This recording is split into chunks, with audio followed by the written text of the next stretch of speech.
Bapak Ibu, saudara-saudariku yang dikasihi Tuhan, kebenaran firman Tuhan untuk ibadah kita pada malam hari ini sesuai dengan Almanak Gereja Kalimantan Evangelis yang terdapat dalam Injil Matius pasal 13 ayat 10 sampai ayat yang ke-17. Silakan Bapak Ibu membacanya di rumah masing-masing. Saya hanya membaca ayat yang ke-14 dan ayat yang ke-15. Maka pada mereka genaplah nubuat Yesaya yang berbunyi, kamu akan mendengar dan mendengar, namun tidak mengerti. Kamu akan melihat dan melihat, namun tidak menanggap. Sebab hati bangsa ini telah menebal, dan telinganya berat mendengar, dan matanya melekat tertutup, supaya jangan mereka melihat dengan matanya, dan mendengar dengan telinganya, dan mengerti dengan hatinya, lalu berbalik sehingga aku menyembuhkan mereka. Demikian kebenaran firman Tuhan. Bapak Ibu, saudara-saudariku, dan anak-anak yang dikasihi Tuhan, melihat tetapi tidak melihat, mendengar tetapi tidak mendengar, itu berarti kita melihat namun tidak tahu apa-apa. Kita mendengar namun tidak mengerti apa-apa. Itulah gambaran yang Yesus sampaikan tentang bagaimana respon kebanyakan manusia dalam menanggapi, meresponi kebenaran firman Tuhan yang disampaikan. Mendengar, tetapi seperti orang tidak mendengar, karena tidak mengerti apa-apa, tidak mempengaruhi sikap dan perilaku dari kebenaran firman Tuhan yang didengar.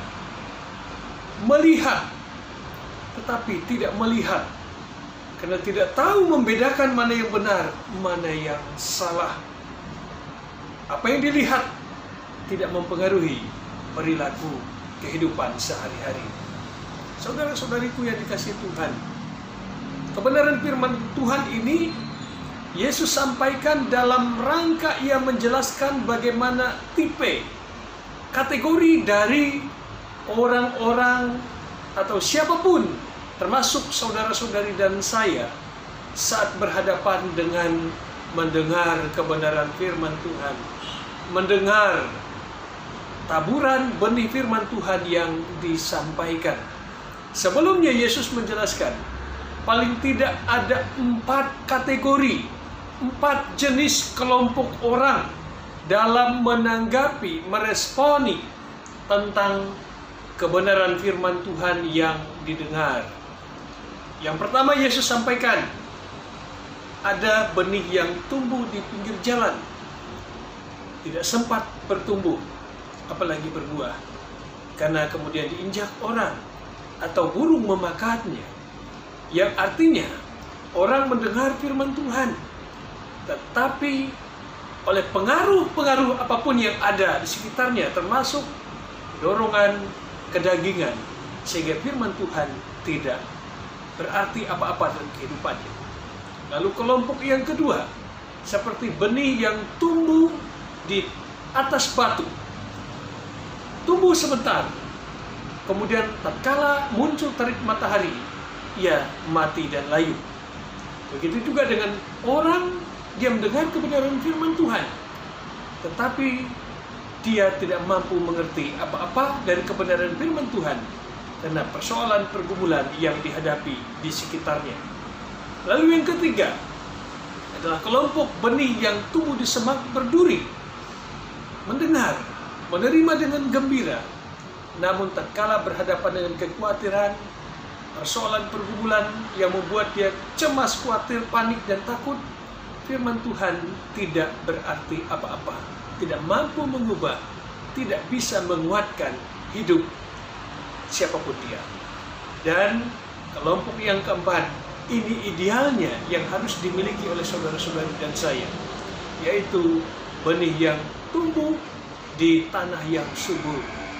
Tatkala mendengarkan kebenaran firman Tuhan, sengaja hati kita meluangkan waktu terbaik.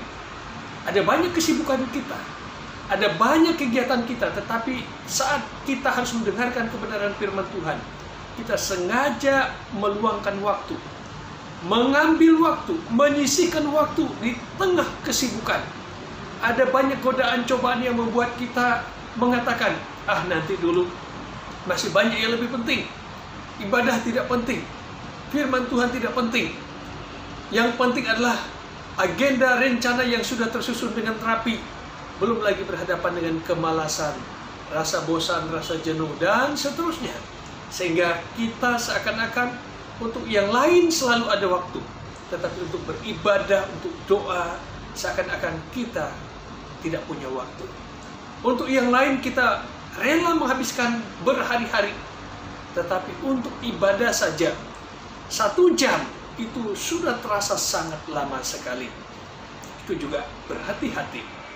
Hendaknya kita laksana benih yang tumbuh di tanah yang subur.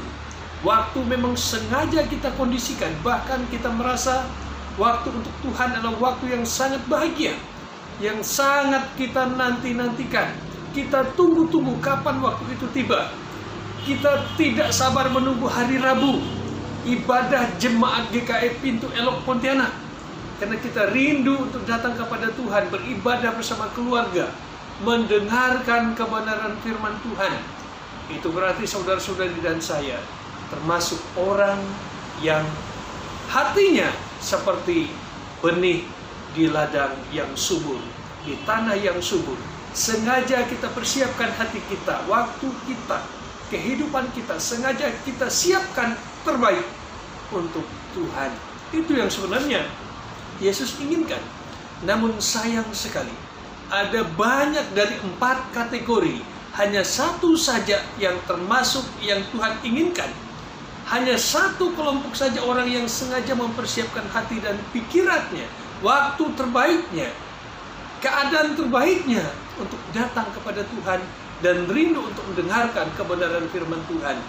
3 kelompok lainnya adalah di tepi jalan, di tanah berbatu, dan di semak duri. Itu sebagian besar, kebanyakan orang termasuk dalam kategori sikap hati yang demikian. Tapi saya percaya saudara-saudari dan saya termasuk orang dalam kategori tanah yang subur, yang siap sedia untuk menerima benih firman Tuhan ditaburkan. Dan terlebih, kita bukan hanya mendengar, tetapi mendengarkan. Ada perbedaan orang yang mendengar dan mendengarkan. Bagi orang yang mendengar, telinganya menerima bunyi suara, tetapi dia hanya berakhir pada pendengaran. Tetapi orang yang mendengarkan bunyi suara firman Tuhan yang ia dengar melalui telinganya, itu kemudian dia cerna, dia pahami, dia resapi, dia hayati, dia yakini, dan itu kemudian mengubah pandangan hidupnya, mengubah sikap dan perilaku hidupnya. Dan jelas, Bapak Ibu Saudara-saudariku yang dikasihi Tuhan, firman Tuhan mengingatkan kepada kita, apa yang sering kita dengar itu menentukan siapa kita dan menentukan apa yang harus kita lakukan selanjutnya. Apa yang sering kita lihat akan menentukan siapa kita sesungguhnya dan akan mempengaruhi sikap dan perilaku kita selanjutnya.